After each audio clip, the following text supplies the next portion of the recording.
Oh, hey guys, didn't see you there. Do people make these videos still? 8 things I hate, 8 things I love? I don't know, but we're gonna make one today. And if you don't want to watch it, you don't have to. But we made the 8 things we love, 7 things, however many things that I love about it. But today we've got 8. Some that I don't hate, some that I do, and by some I mean one that I absolutely hate. We'll save that one for last, but let's go with just the mildly irritating to start off with. Alright guys, real quick, let me preface this video like everybody does, with the fact that on the whole, I really do like this car. I enjoy owning it, it's a lot of fun, it's very fun to drive, it sounds great, it looks great, it's the exact spec that I want. And like I said, on the whole, I do enjoy owning it. Like I said, but there are a few things that really get under my skin and things that I really don't like. And yeah, so we'll get into all of that. Hey guys, so we're gonna play this game in ascending order. So the first one that we're gonna talk about today is something I don't really care about, and then by that time we get to number 8, I should be properly furious. So starting off with number 1, and that is the road noise. The only reason I'm even putting this in here is because a lot of people have talked about it in virtually every single one of these videos. People talk about how much road noise there is, and I mean, I kind of get it. You have some pretty wide tires all the way around, and you do have a little bit of noise. Maybe it's just me personally.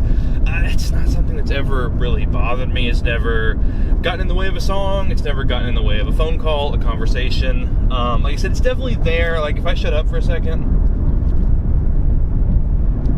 I don't know if you can hear it. I'm going 40 miles an hour, and it's definitely there. It's not something I would just ignore. If that sort of thing bothers you, then just be prepared. Every single Model 370 is going to have it. But as long as you don't care a whole lot, it's not a huge deal. You know, it's kind of a sports car-y thing.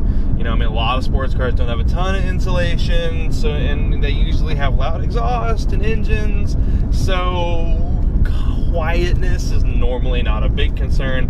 Definitely wasn't a big concern with this car. Like I said, I personally don't really have any issue with it, but others have. So just like I said, take what I say with a grain of salt about it not being that bad. You might get in and be absolutely blown away by how bad it is. So yeah.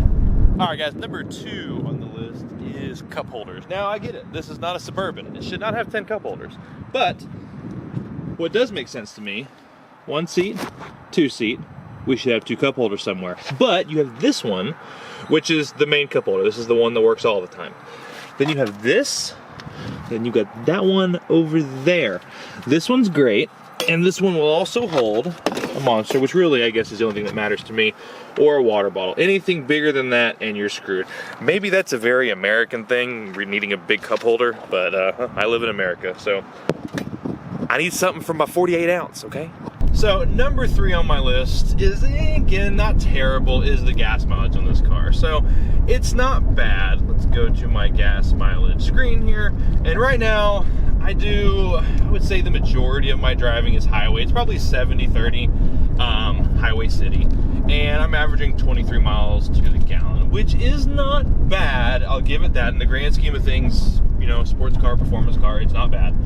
But just to put into some context for you, for all you guys that, I used to have the same drive with my S550 GT, and I would get like 22.5 with that was kind of my combined average.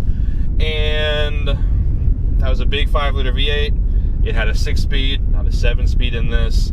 And it weighed 400 and something pounds more. So you would think that that gap would be a little bit bigger. Again, it's fine, it's not bad by any means. I just feel like if we're, comparing those 2 cars, I feel like this should maybe get a little bit better than what it's got. But like I said, what are you gonna do? Sports car, again, same thing with like the sound deadening. Not the importance of this car, but just something to know. All right, so the next thing on my list is progress. Now, it's not so bad with the 2014.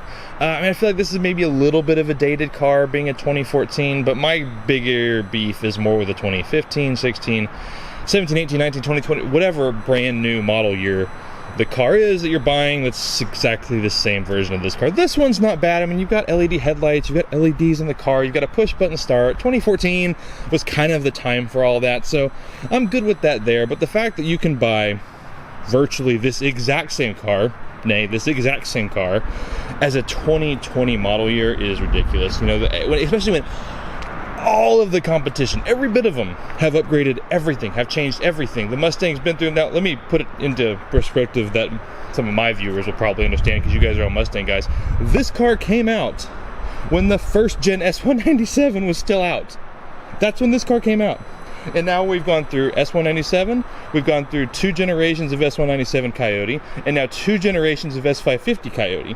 And this car has remained exactly the freaking same. And that, as much as I love this car, because I do, I love the wheels, I love the style of it, that is just lazy from a manufacturer's perspective, in my opinion. So number 5 on my list is visibility, and not in the sense that you may be thinking. Forward visibility is fine. Rear visibility, honestly, I hear a lot of people complain about it. I think it's fine. Yes, it's very narrow, but it's plenty wide, and you can see whatever's immediately behind you completely fine. Obviously, it's not a truck. It doesn't have this big, fat, flat, rear windscreen where you can see the world behind you, but for normal driving, in traffic driving, you can see everything just fine. I have no complaints about that. The side mirrors are actually pretty big. I know some people complain about how they look. I don't think it's a problem with how they look.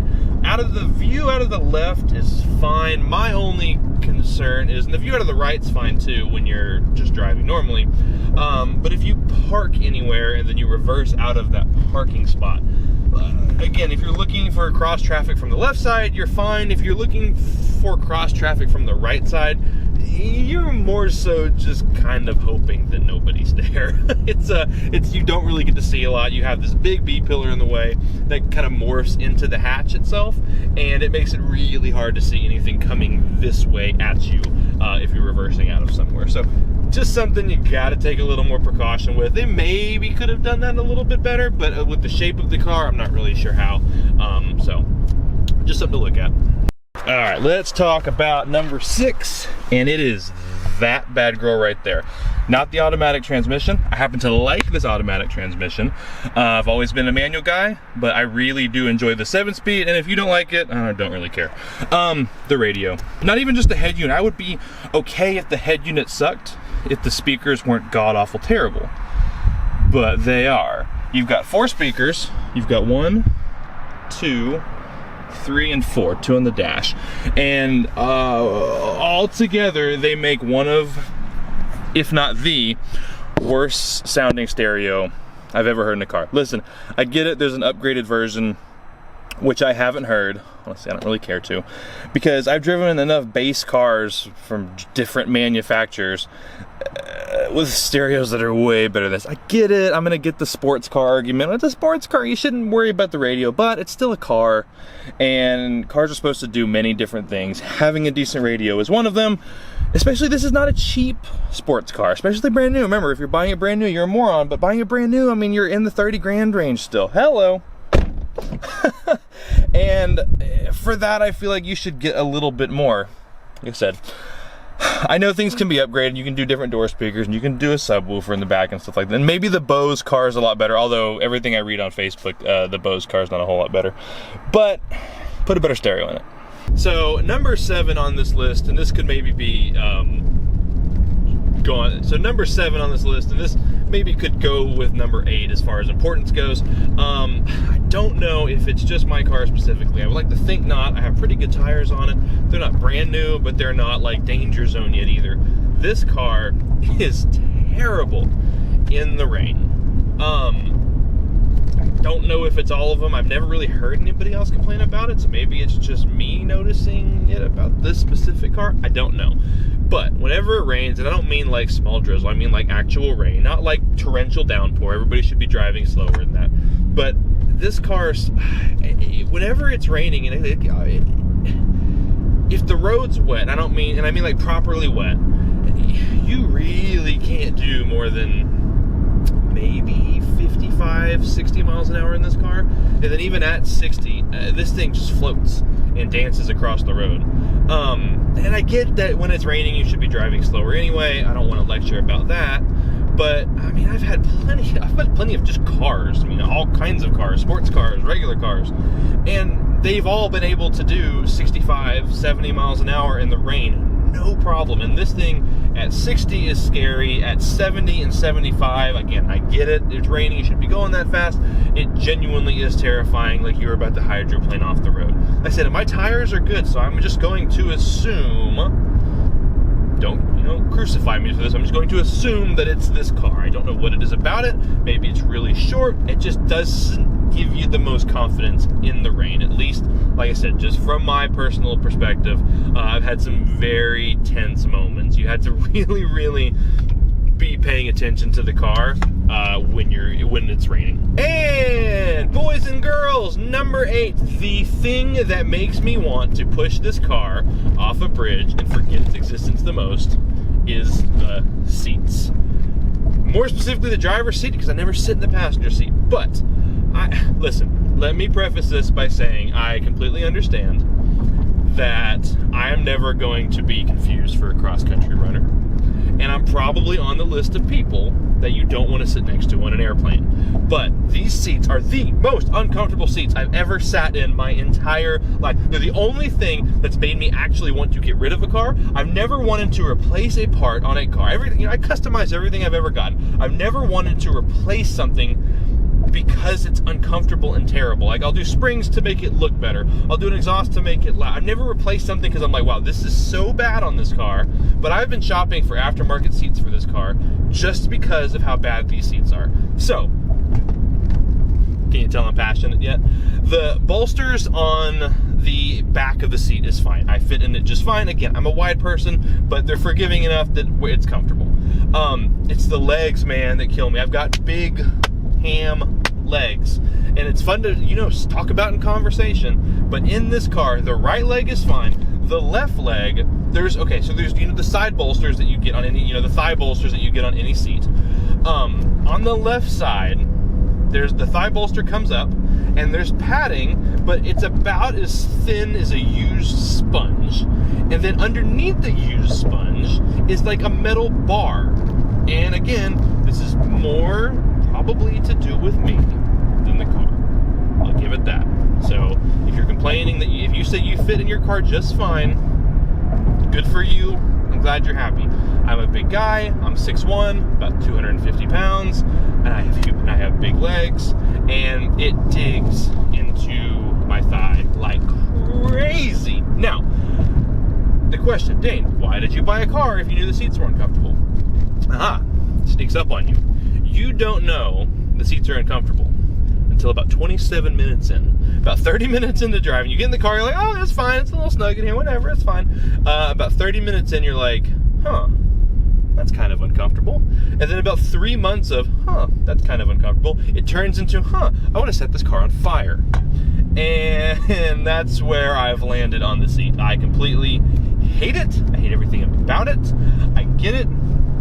Maybe I'm just fat and overweight, and I'll deal with that, and I'll fix that. Maybe it'll remedy my problem. If it does, I'll make a follow-up video. But as of right now, today, I hate the seats in this car. Let me get out, and I'll show you what I mean. Okay, so let me show you what I was talking about. Zoom out in the car. So, like I said, upper torso area is fine. I'm good here. I'm a little worn, but the car's got 100,000 miles on it. Good here. Good here. Not good here. Here is the bolster. Here is the bar. And then this is where the rest of my butt is, that is dying because it's not a comfortable car and I can't sit in it. There's the bar. It's right there. It's right there. And then it's right here. It's right here. And right there. And right here. So, yeah, I mean, on a more realistic note, I probably just made this entire video just to complain about the seats, and I'm sure I'm going to get all kinds of crap for it, but I don't care. But apart from that, like I said, there's a few things that bug me. Seats, the rain conditions. On big picture, though, I really, really do enjoy driving this car. It's a lot of fun to drive. It kind of gives you everything you want. If you want a, relaxing drive, it can do that for you. But if you want something that's properly fun, pretty little sports car, it does that for you too, and it's quick enough to where you're not really wanting for power. There's power in every gear, and then it just looks great. It really looks the part. I love the kind of swooping, roof line you get on this car. I love how big and flared the rear fenders are, and No, that's it. Oh, you know, like I said, with the exception of the few things that I listed, it really is a good car. If you are shopping for one, I would very much recommend it. Maybe not as a primary car. If you, obviously, if you're young, you don't have any kids yet. Yes, it's a great, car. But that's it, guys. Thank you for listening to me complain about my car for however long this video was, and I will catch you guys in the next one. So goodbye.